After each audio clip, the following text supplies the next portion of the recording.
Hello guys, welcome to my YouTube channel. I am Devjyoti Ghosh और आज मैं आपके लिए लाया हूँ एसएससी सीजीएल का एक प्रीवियस ईयर क्वेश्चन सेशन जो कि था इसी साल प्रीलिम्स का क्वेश्चंस और वो भी toughest shift.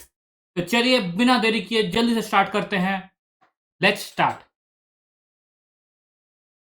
Question number 1, a shopkeeper sales his goods by allowing 18% discount and still earns 30% profit. If he sells his good by allowing 12% discount on the marked price, then what will be the profit percentage?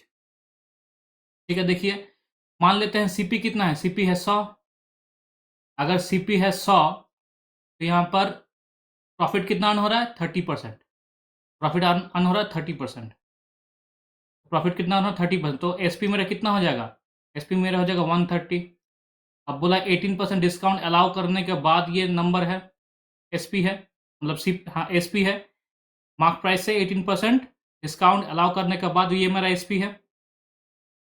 ठीक है, तो mark price मेरा क्या हो जाएगा, मेरा mark price होगा 18% कम होता है तो मतलब 82%।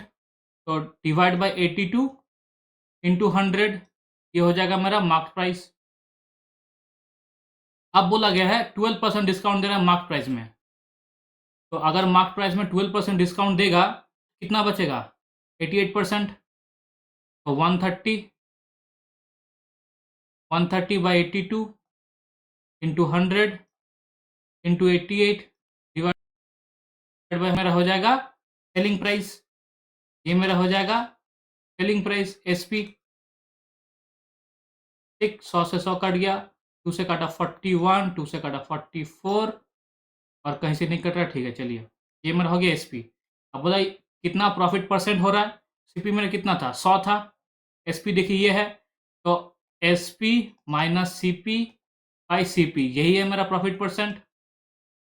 ये करते हैं 130 इंटू 44 कितना होगा, 13 फोर ज़ा 52, 2 कैरी 5, 13 फोर ज़ा 52, 52 प्लस 5 57,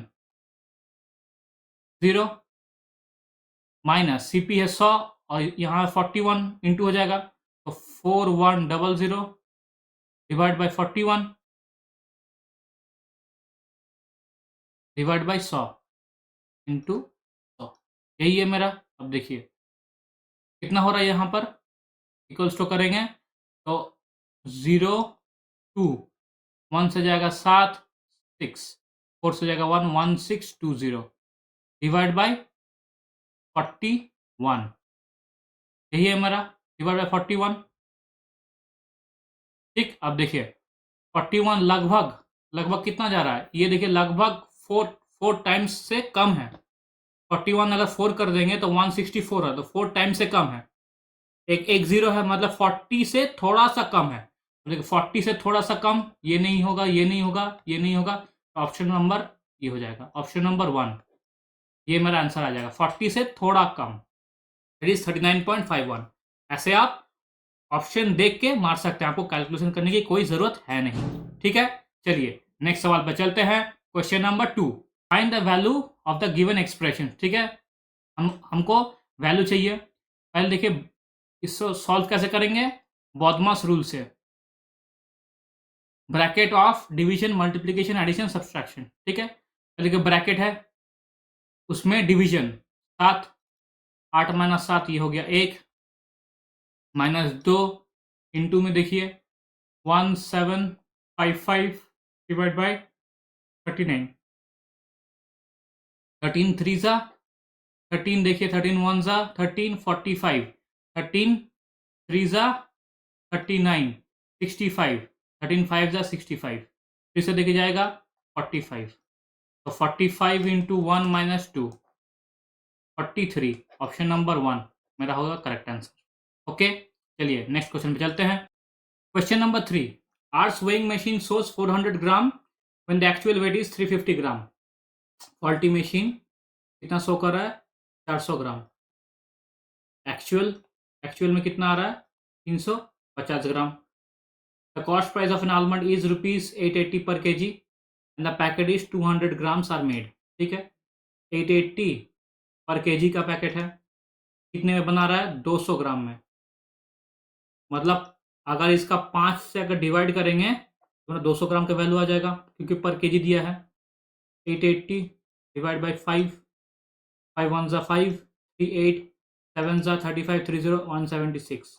तो प्राइस क्या है? 176 है। CP of 200 grams.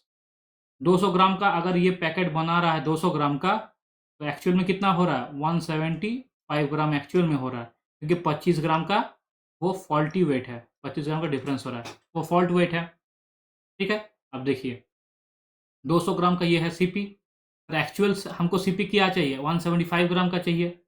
क्यों? क्योंकि बोला गया है यहाँ पर what should be selling price of each packet to get a profit of 25%। 25% profit चाहिए। अगर 176 का वैल्यू, मतलब 200 ग्राम का वैल्यू अगर 176 है, तो एक्चुअली मुझे क्या वैल्यू चाहिए? 175 ग्राम का चाहिए, क्योंकि एक्चुअल वेट तो 175 ग्राम का है। तो देखिए 176 डिवाइड बाई 200 इंटू 175, ये हुआ मेरा सीपी, ये हुआ मेरा सीपी ऑफ 175। प्रॉफिट कितना चाहिए? 25%। 25% प्रॉफिट चाहिए। ठीक है, तो मेरा एसपी क्या हो जाएगा? एसपी हो जाएगा 176 बाई 200 इंटू 175 इंटू 5/4। ओके, अब देखिए 2 से कट्टे, देखिए कितना हो रहा है? ये हो रहा है मेरा 88। ठीक, 4 से देखिए ये हो रहा 2 2, तो 175 इंटू 110, 11 5 जा 55, 5 कैरी 5, 11 7 77 प्लस 5 82 कैरी 8, 11 1 जा 11 प्लस 8 1 9, ये हो गया 0। अब देखिए एसपी मेरा कितना आ रहा है? एसपी है 19250 डिवाइड बाय 100, क्योंकि यहाँ पर दो जीरो अटक गया था, मतलब था 2 जीरो, 2 से कटा ना तो 100 तो बचेगा, ये 2 जीरो कट जाएगा यहाँ पर 192.50। ऑप्शन नंबर 4 होगा मेरा राइट आंसर। ठीक है, चलिए नेक्स्ट क्वेश्चन चलते हैं। Question number 4, a group of men decide to do a job in 11 days but 16 men left the work after each day. The work as a result got completed in 15 days. How many men were there initial in the group? पहले बोला गया था group of man decided to do a job in 11 days. ठीक है, कोई भी group of man, मतलब X मान लेते हैं, तो एक्स काम करेगा 11 दिन में, ये टोटल काम वो 11 दिन में खत्म कर देगा। और बोला गया आफ्टर ईच डे, देखिए but 16 man left the work after each day. After each day 16 man करके वो चला जा रहा है।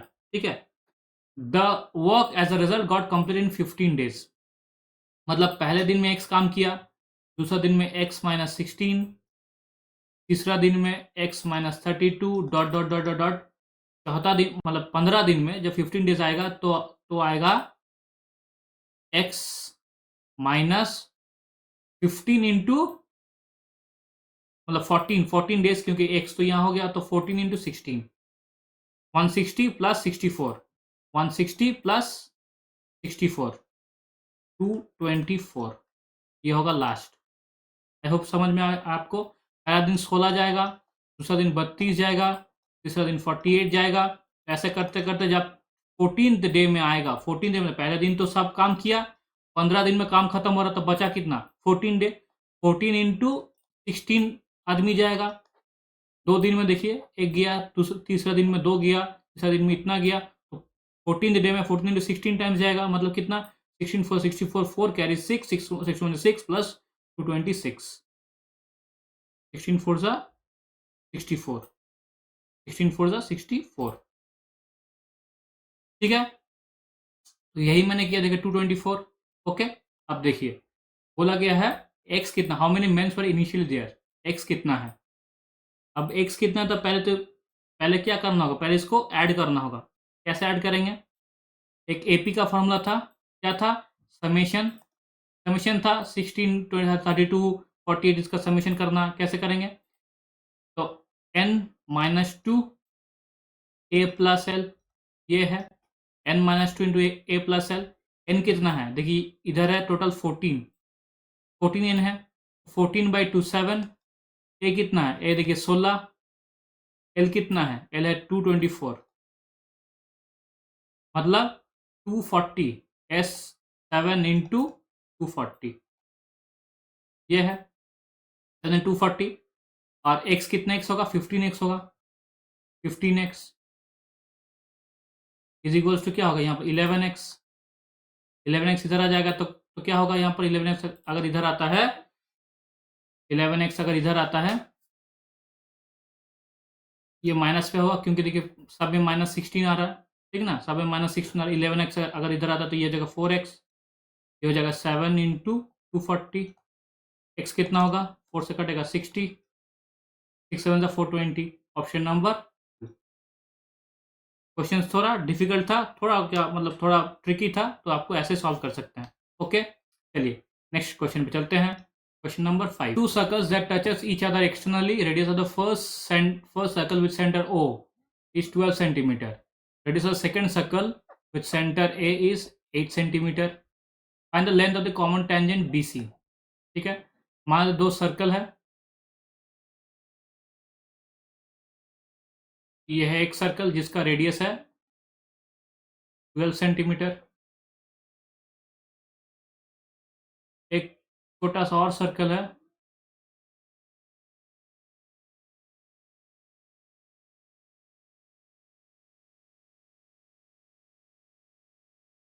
छोटा सा और सर्कल है, इसका रेडियस है 8 सेंटीमीटर, क्या है 8 सेंटीमीटर। ठीक है, बोला है कॉमन टेंजेंट का लेंथ पता करना है, कॉमन टेंजेंट, ठीक, कॉमन टेंजेंट का लेंथ पता करना है।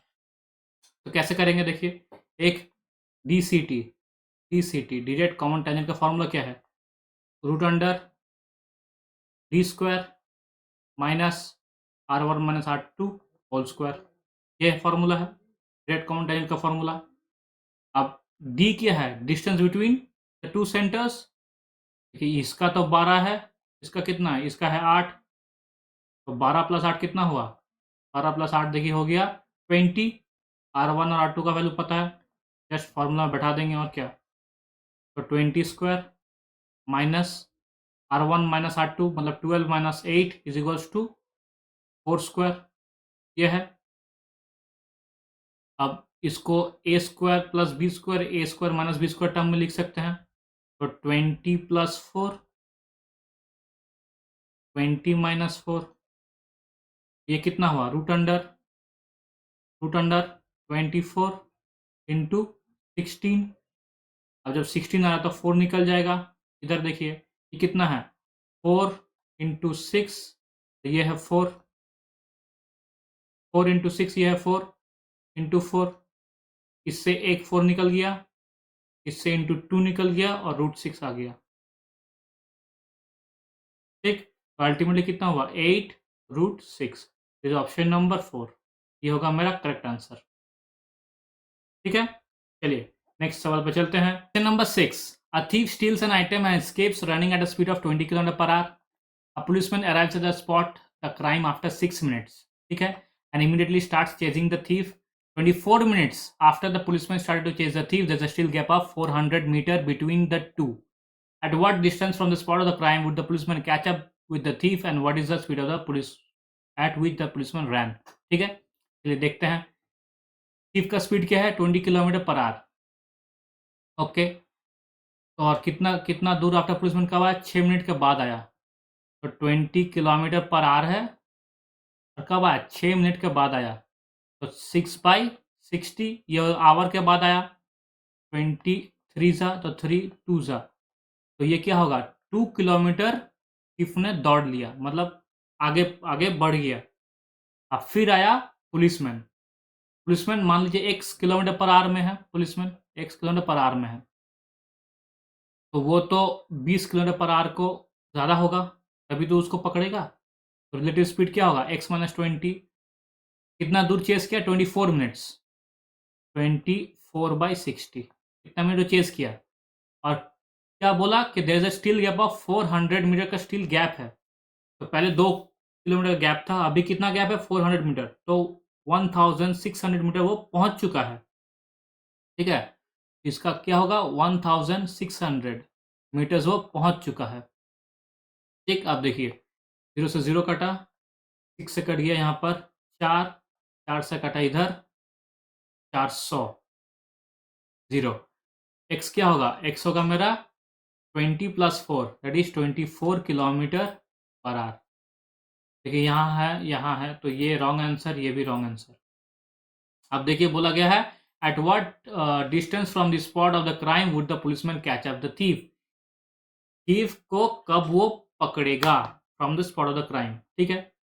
अब देखिए इसका ये स्पीड है 24 किलोमीटर पर आवर का स्पीड है, ठीक है। और कितना कितना ये गैप है आपका 2 किलोमीटर। कितना गैप है? 2 किलोमीटर गैप है। और रिलेटिव स्पीड क्या है? 4।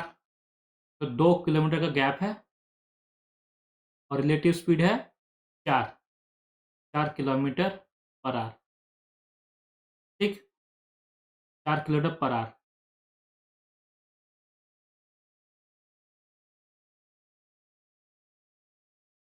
तो उसको कब पकड़ेगा? टाइम कब पकड़ेगा? पकड़ेगा 0.5 आवर्स में वो उसको पकड़ लेगा, आधा घंटा में वो उसको पकड़ लेगा। अब आधा घंटा में ये कितना दूर जाएगा? आधा घंटा में पुलिसमैन कितना दूर जाएगा? आधा घंटा में पुलिसमैन उस जगह से 24 इंटू 0.5 दैट इज 12 किलोमीटर ही दूर जाएगा। ऑप्शन नंबर 3, ठीक है। आई होप इट्स क्लियर। चलिए नेक्स्ट क्वेश्चन चलते हैं। Question number 7, if the slant height of a cone is 60 centimeter and the radius of the base is 21 centimeter, find the curved surface area।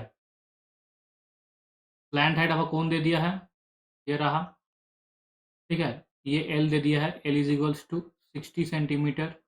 Radius दे दिया है 21 centimetre.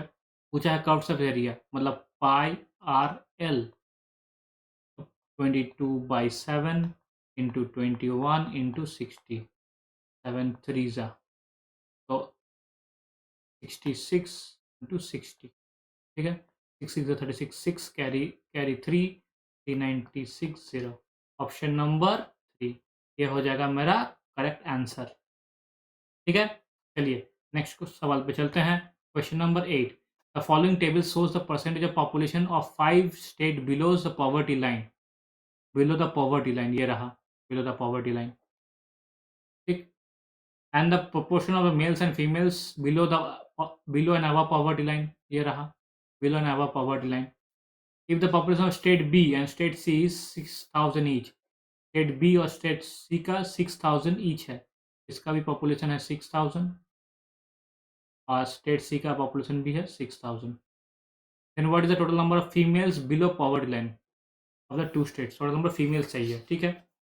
अब देखिए पहला बात बिलो पॉवर्टी लाइन पूछा है, यहाँ पर दे दिया बिलो पॉवर्टी लाइन कितना है 13%। तो 6,000 का 13% इतना तो पॉवर्टी लाइन में है, लेकिन ये क्या है? ये है टोटल मेल प्लस फीमेल, सब मिला के इतना पॉवर्टी लाइन के नीचे है। अब मेल कितना है? देखिए मेल दिया है यहाँ पर 8, ये देखिए मेल है यहाँ पर 8 और फीमेल है 5। तो हमें चाहिए 5 का वैल्यू, 8 का नहीं। टोटल कितना है? 13। तो 1/13 हो गया टोटल, हमें चाहिए 5 का वैल्यू। कितना होगा? 300। तो बी में है कितना? 300। अब सी में देखते हैं, इसमें 26% है, तो 6,000 का 26% यह टोटल है। तो टोटल ये भी है 19, 9 + 4 13, टोटल ये है 13। हमें किसका चाहिए? फीमेल का चाहिए, 4 का चाहिए। तो 1/13 करेंगे, ये हो गया सबका। अब वो किसी एक का, अब वो एक कौन है? 4, ठीक। 13 2 जा 6, 120 इंटू 4 480। तो टोटल कितना हो? ये हुआ सी, टोटल हुआ 780। दैट इज ऑप्शन नंबर 4, ये हो गया मेरा राइट आंसर, ठीक है। सिर्फ कैलकुलेशन था, कुछ समझने की उतना कुछ था नहीं, ठीक है। चलिए नेक्स्ट क्वेश्चन चलते हैं। Question number 9, a boat goes 20 kilometre upstream and 44 kilometre downstream in 8 hours.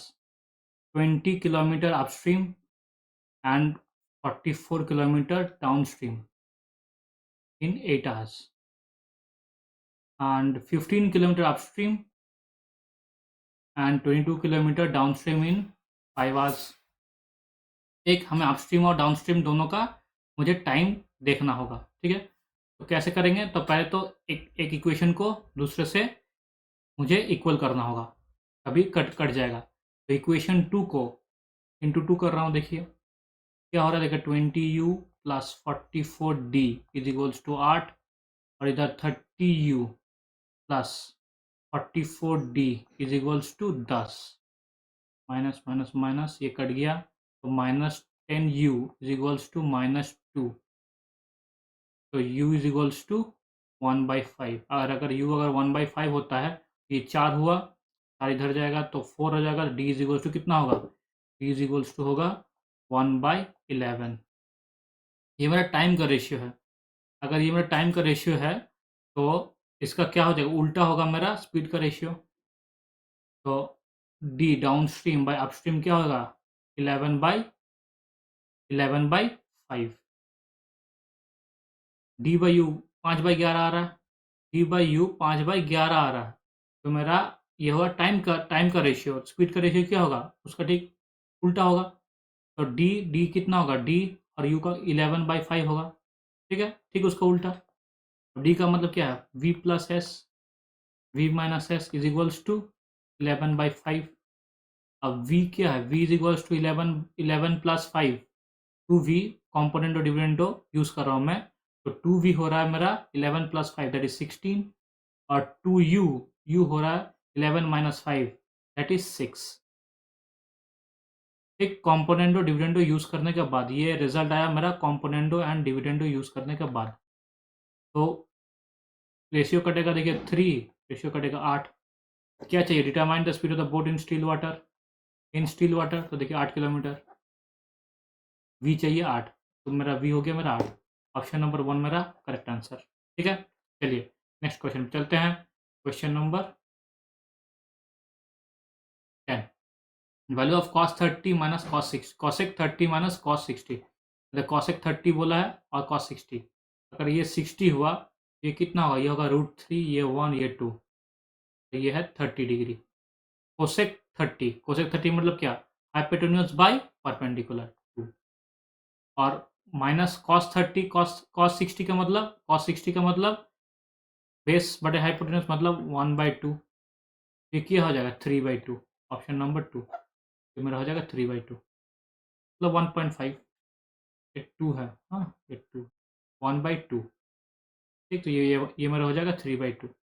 Okay चलिए नेक्स्ट सवाल पर चलते हैं। Question number 11, Ravi initially used to have 20% of his monthly income, recently his monthly income was raised to 25%, his normal savings also went up to 5%। अच्छा ठीक है, अब देखिए इनिशियली यूज टू सेव 20%, मतलब एक्सपेंडिचर मान लिया अगर 100 है, टोटल इनकम मान लेते हैं 100 है, तो मेरा सेव कितना हो रहा है 20%, खर्चा कितना हो रहा है 80%, एक्सपेंडिचर मेरा है 80%।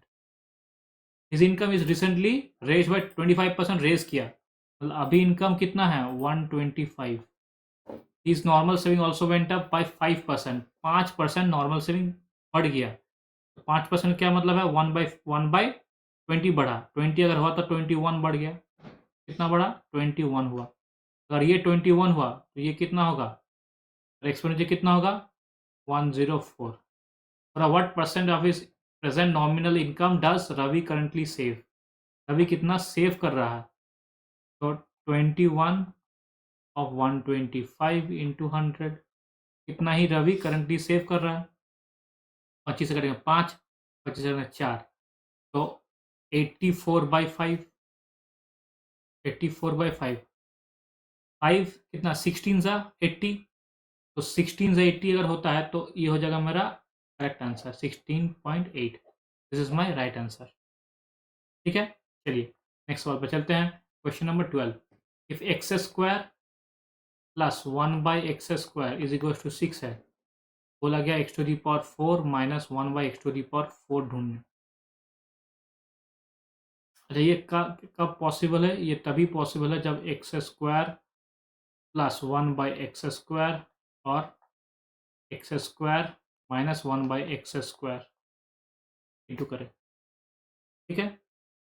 अब देखिए, अगर एक्स स्क्वायर प्लस 1/x² 6 दे दिया है, तो इसका अगर नेगेटिव वैल्यू चाहिए, इसका अगर नेगेटिव वैल्यू चाहिए तो क्या करना होगा? रूट अंडर p² मतलब 6² -4, तभी ये वैल्यू आ जाएगा x² माइनस 1/x²। ये तभी वैल्यू आ सकता है जब मैं करूँगा √p² -4। अगर इसको मैं p मान लेता हूँ, तो 6² -4 तो 36 - 4 32, रूट 32, 32 का रूट। अब देखिए 16 इंटू 2 है, 16 इंटू 2 16, 4 निकल जाएगा तो 4√2, ये आ गया मेरा 4√2, ये आ गया 4√2। x माइनस x² का आ गया 4√2 और इसका क्या वैल्यू है? 6 इंटू 4√2 दैट इज 24√2। ये मेरा करेक्ट ऑप्शन, ठीक है, 4 नंबर मेरा करेक्ट ऑप्शन। तो आंसर मेरा है 24√2, ठीक है। चलिए नेक्स्ट क्वेश्चन में चलते हैं। Question number 13, a 4 digit number ABBA is divisible by 4 and A is less than B। बोला है A is less than B, how many is numbers are there? 4 digit number, ठीक है, 1 2 3 4 4 डिजिट नंबर। कौन कौन सा नंबर जो कि है, जो 4 से डिविजिबल भी है और नीचे भी है? 4 डिजिट नंबर पहले से स्टार्ट कहाँ से होगा? या तो 1 से स्टार्ट होगा। देखिए अगर अगर ये 1 है और A लेस देन B है तो B कुछ भी हो सकता है। अगर 1 से स्टार्ट हो रहा है ABBA, तो देखिए ये तो कुछ भी हो सकता है ना, लेकिन अगर ये 1 है तो ये भी 1 होगा। कोई भी 4 ये 1 हो नहीं सकता, तो ये पॉसिबल केसेस नहीं है। अब देखिए 2 है यहाँ, ये 2 हो सकता है, तो कहाँ कहाँ हो? तो 1 6 है, 0 8 है, वो तो हो नहीं सकता क्योंकि दोनों दोनों सेम होना चाहिए। तो एक तो है 32, 32 आ रहा है। देखिए 32 आ रहा है, वो 8 का है 32। और कहीं 2 आ रहा है, देखिए, और कहीं 2 आ रहा है 40 44 48 52 आ रहा है 52। तो एक 32 आ सकता है, एक 52 आ सकता है, एक 72 आ सकता है, एक 92 आ सकता है, अगर 2 रखें तो। ठीक, यहाँ पर मेरा 4 आ गया। ओके, अब जब 3 कर रहे हैं तो नीचे इधर भी 3 होना चाहिए, तो पॉसिबल नहीं है। अब देखिए जब 4 कर रहे हैं तो इधर 4 होगा, 4 होगा। अब 4 का 4 कहाँ कहाँ आता है? देखिए 24 में आता है, 24, और कहीं 44, 24 44, लेकिन बी ज़्यादा होना चाहिए तो 4 तो होगा नहीं, बी ज़्यादा होना चाहिए तो 4 तो होगा नहीं। तो 64, 24 से 64, फिर कितना है 84, 24 64 84। ठीक, और तो कहीं कहीं नहीं हो रहा, तो 24 44 हो रहा लेकिन सेम हो जा रहा है, 64 84। 5 करेंगे तो 5 तो होगा नहीं, 6 करेंगे, देखिए 6 अगर करते हैं इधर भी 6 आना चाहिए। लेकिन यहाँ पर क्या एक चीज़ यहाँ पर नोटिस की है कि ये 2 नहीं होगा, क्यों? बोला है ए लेस देन बी, एक ए बी से लेस देन होना चाहिए, यहाँ तक 2 ये पॉसिबिलिटी नहीं है। तो ये 4 केसेस है, ये 2 केसेस में। अब देखिए 6 है, तो 6 से 7 या 8 या 9 यही आना चाहिए, नीचे में 6 आना चाहिए। एक तो होता 96, वो तो है, देखिए 96 आ रहा है, 86 4 से डिविजिबल नहीं है, 76 है, यहाँ 76 96। ठीक, अब अगर 8 पकड़ते हैं, 8 पकड़ते हैं, नीचे 8 आना चाहिए, इधर 8 आना चाहिए। अब इधर 8 कब आता है? 28 में आता है, 48 में आता है, 68 में आता है, 88 में आता है, बस, और कहीं नहीं आता। तो ये मेरा पॉसिबल केसेस है। तो यहाँ पर देखिए 4 पॉसिबल केसेस बने, यहाँ 2 बने, यहाँ 2 बने, आंसर नंबर हो जाएगा मेरा 3, ऑप्शन होगा मेरा 3, फिर मेरा होगा करेक्ट आंसर। तो चलिए नेक्स्ट क्वेश्चन पे चलते हैं। Question number 14, in ABC DE is parallel to BC in triangle ABC, ये A है, ये B है, ये C है, D is parallel to BC, AD and DB, अच्छा D is parallel to BC, ये D है, ये DE parallel to BC, ठीक, AD एंड DB, ये 4, DB 5, DE is 12, find the length of BC। अच्छा, पूछा गया है in a triangle ABC D is parallel to BC, ठीक है, और AD और DB का रेशियो दे दिया 4:5। अब देखिए बोला गया है DE अगर 12 है तो BC कितना होगा? जब भी ऐसा रेशियो दे हमेशा याद रखिए, हमेशा फुल रेशियो लेंगे। पहले एडी का रेशियो लेंगे, AD by A B, AD by A B, वो होगा PE by B C. AD कितना है 4, ए बी कितना है 9, डी कितना है 12, ये है एक्स, 4 से कटेगा 3, 9 से जाएगा 3, दैट इज 27। ऑप्शन नंबर 4 वो होगा हमारा करेक्ट आंसर। ठीक है, चलिए नेक्स्ट क्वेश्चन में चलते हैं।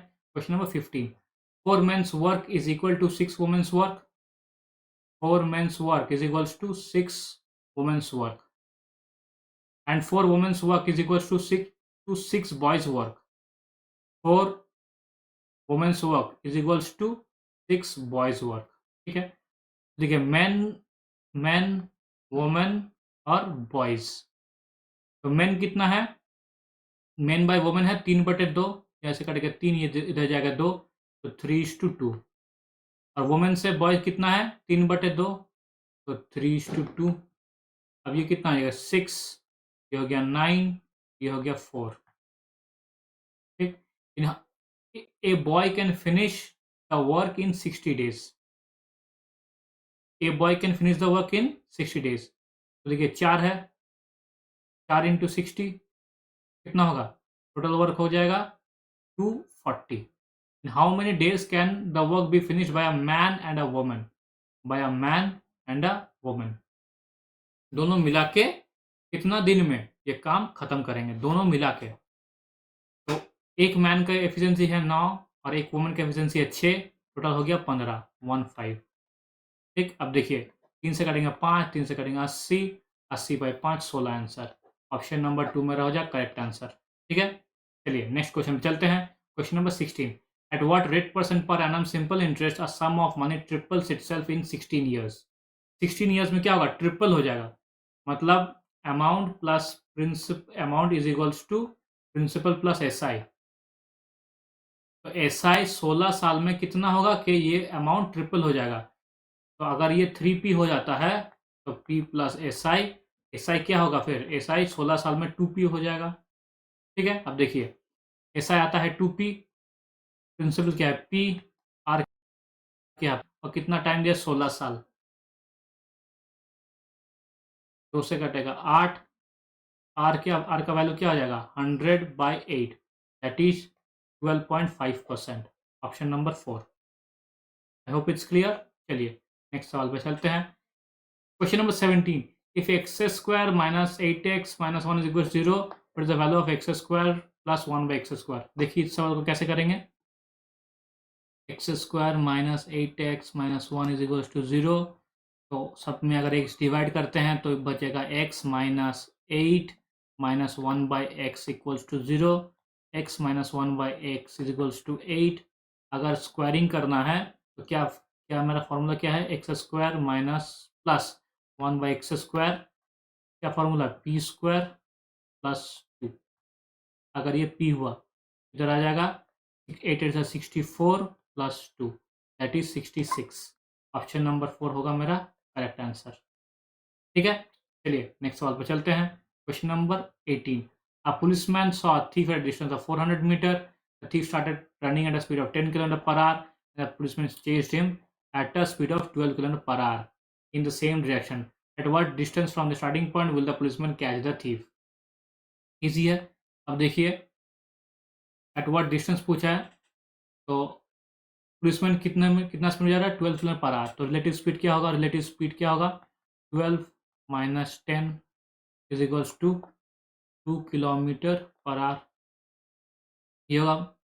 आप कब पकड़ेगा, टाइम कब पकड़ेगा, ये है डिस्टेंस है 400, तो टाइम कब होगा, वो हो जाएगा 400, 400/1000, ये होगा किलोमीटर में, ये मीटर में था तो किलोमीटर की ये इंटू 2, ये हो गया मेरा टाइम 400/1000, 400/1000/2, ये है मेरा टाइम, ये है मेरा आवर 2 किलोमीटर पर आवर। अब बोला कितना दूर, at what distance from the starting point will the policeman catch the thief. Policeman कितना दूर जाके वो थीफ को पकड़ेगा। कितना स्पीड था पुलिसमैन का, 12 का स्पीड था, तो इंटू 12, ठीक, अब देखिए 0 से 0 कट गया, यहाँ 2 से कटा 2, तो 12 12 टू ज़ा 24, 24/10 that is 2.4 kilometre. Option number 3 हो जाएगा मेरा राइट आंसर। ठीक है, मैंने ज़्यादा सॉल्व नहीं किया, क्यों? क्योंकि मुझे चाहिए था, डिस्टेंस चाहिए था। ज़्यादा सॉल्व करता मुझे ज़्यादा टाइम मिलता, टाइम लग जाता, इसलिए जल्दी जल्दी मैंने यही किया। और देखिए पूरा का पूरा कट गया। ठीक है, तो सॉल्व करने की उतना ज़रूरत है नहीं। अगर आपको समझ में आ रहा है कि यूनिट से अगर आप खेल सकते हैं तो ऐसे ही आप सॉल्व कर सकते हैं। ओके, चलिए नेक्स्ट सवाल पे चलते हैं। Question number 19, in the given figure O is the center of the circle and angle AOB is 130 degree. Find the angle APB. Find the angle APB. ठीक है, APB ये B है, हाँ ये B है, APB ये एंगल चाहिए, और बोला है AOB, ये एंगल बोला है 130 डिग्रीज, 130 डिग्रीज। अगर ये 130 है तो ये एंगल कितना है? ये एंगल टोटल 360, 360 माइनस 130, 360 माइनस 130 कितना होता है? 230, 230, और ये सेंटर एंगल है। अगर ये सेंटर एंगल है तो सर्कम्फरेंस में जो एंगल बनता है वो कितना होता है? सेंटर एंगल का हाफ होता है, मतलब ये होगा 230 का हाफ, जो कि है 115। ठीक, ये हो जाएगा मेरा 115, ये होगा मेरा करेक्ट आंसर, ऑप्शन नंबर 2। ठीक है, चलिए नेक्स्ट सवाल पे चलते हैं। Question number 20, if x is equals to 1/x minus 3, X square minus 3x minus 1 equals to 0, हमें क्या चाहिए? x प्लस 1/x चाहिए। ठीक है, तो देखिए x डिवाइड कर रहे हैं सब में x से, x minus 3 minus 1/x is equals to 0, x minus 1/x is equals to 3। जब कभी भी x माइनस 1/x है, अब जाना चाहेंगे x प्लस 1/x, तो क्या करना होगा? जो भी ये नंबर है इसका स्क्वायर रूट, मतलब पहले स्क्वायर करना होगा। जैसे मतलब 3 का स्क्वायर कितना होता है? 9, प्लस में ये माइनस से प्लस जा रहा है तो होगा प्लस, जब प्लस से माइनस जाएगा तो आएगा यहाँ पर माइनस। कितना आ रहा है? √13, ये मेरा हो जाएगा ऑप्शन नंबर 4। ठीक है, चलिए नेक्स्ट सवाल पे चलते हैं। 21, a vessel is filled with liquid 5 parts of which are water and 11 parts of syrup. बच्चे सिरप बोल देता हूँ। Question number 21. A vessel is filled with liquid, 5 parts of which are water and 11 parts syrup. What part of the mixture must be drawn off and replaced with water so that the mixture may be syrup and water in a ratio of 3:2? ये एक cylinder है, मान लो ये एक cylinder है। अब बोला गया है सिलेंडर में 5 पार्ट क्या है? 5 पार्ट वाटर है और 11 पार्ट क्या है? सिरप है। टोटल कितना पार्ट है? 16 पार्ट है। टोटल है 16 पार्ट। ठीक है, और जब वाटर एक मिक्सचर होता है, मिक्सचर को जब ड्रॉन कर रहे हैं, मतलब बाहर निकाल दे रहे हैं, तो अगर मिक्सचर को कभी भी बाहर निकालते तो हमेशा याद रखिएगा कि जो पार्ट में डिवाइडेड है, मतलब वाटर और सिरप जो भी रेशियो में है, उसी रेशियो में सभी बाहर जाएगा। मतलब जब हम मिक्सचर बाहर करेंगे, मिक्सचर को जब हम ले लेंगे, बाहर करेंगे जितना भी मिक्सचर हो, तो 5:11 पार्ट में ही बाहर जाएगा। तो मिक्सचर निकालने के बाद भी जो मेरा रेशियो होगा वाटर और सिरप का, वो सेम रहेगा, 5:11 ही रहेगा। ठीक है, अब देखिए बोला गया है what part of the mixture must be drawn off and replaced with water so that the mixture may be syrup and water in the ratio 3:2। बोला 3:2 है। अब देखिए ये वाटर था, ये सिरप था, अब ये रेशियो क्या है? 3:2 है। ये सिरप का रेशियो है 3:2। ठीक है, ये सिरप का रेशियो है। मान लेते हैं कोई ऐसा एक रेशियो मान लेते हैं जो क्या है, सबसे इंटू इंटू हो सकता है, मतलब आसानी से हम जा सकते हैं, इंटू कर सकते हैं। तो मानते हैं ये 16 है, तो इसको 16 इंटू 3 कर देना, तो टोटल ये कितना हो गया? 48। तो पहले वाटर कितना था? 5 इंटू 3 15, और ये कितना था? सिरप कितना था? 11 इंटू 3 33। ये 33 प्लस 15 ये है 48। ये क्या है? 48। अब देखिए अगर मुझे इसको 33 बनाना होगा, ये रहा 33, ये है 15, क्योंकि सिरप तो मैंने ऐड नहीं किया, मैंने क्या ऐड किया? वाटर ऐड किया। तो अगर मुझे सिरप को सेम करना है तो इसको क्या, तो इस रेशियो को मुझे 11 से मल्टीप्लाई करना होगा, तभी होगा, तभी पॉसिबल है। देखिए, अगर 11 से मल्टीप्लाई करते हैं तो पहले वाटर था 15, अब कितना हो गया 22। पहले सिरप था 33, अभी कितना है 33 है। तो देखिए कितना मिक्सचर बाहर निकलता है, तो 7।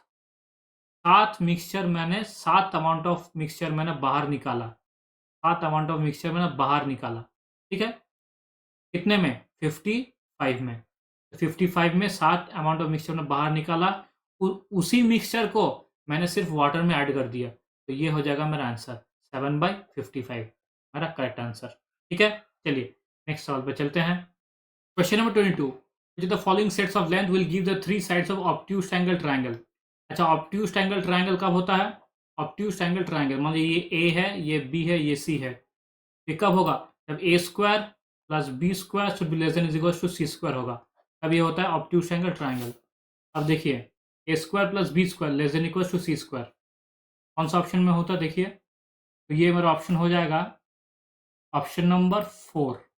कैसे? देखिए 225 ए स्क्वायर, ठीक है। अब देखिए 62 है, 62 का देखिए अगर स्क्वायर करेंगे तो कैसा होगा?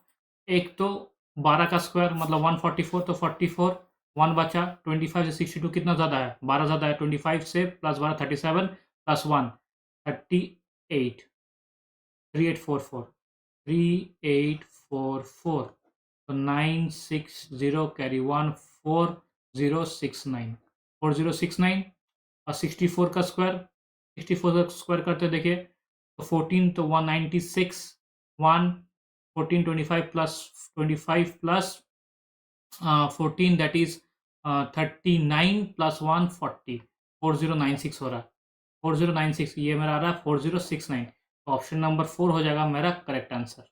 ठीक है, आपको ऐसे ही चेक करना होगा, हर हर इक्वेशन को आपको ऐसे ही चेक करना होगा। मुझे पता था इसलिए मैंने 15, 62 और 64 का चेक किया। तो हमेशा याद रखिएगा, अगर a plus b square less than equal to c square होता है, ये होता है ऑब्ट्यूज ऑब्ट्यूज एंगल ट्रायंगल का, ऑब्ट्यूज एंगल ट्रायंगल का कंडीशन।